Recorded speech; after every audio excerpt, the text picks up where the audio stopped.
It's one thing to worry about damage when forced to evacuate your home. You shouldn't have to worry about theft.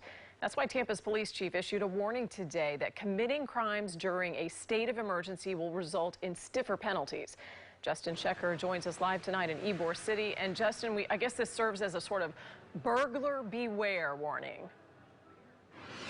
They have been warned, Jen. Good evening to you. No curfew, so Ybor City isn't a total ghost town tonight. Some bars are still open here on 7th Avenue. You can see many business owners have boarded up to protect their property during Hurricane Ian, but police say they're going to try to protect these businesses from burglars.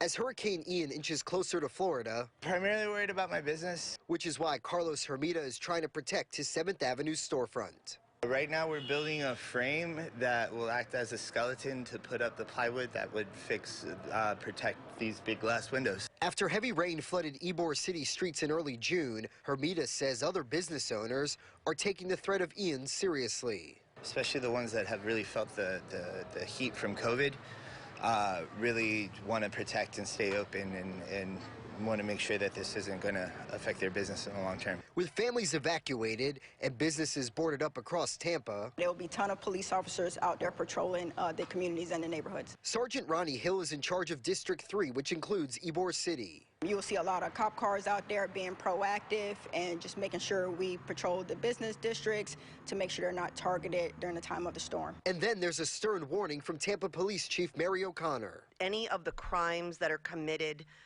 in the burglary or theft realm that are committed during the state of emergency, that the penalties are enhanced. So, for example, the chief says a second-degree burglary will be prosecuted as a first-degree felony.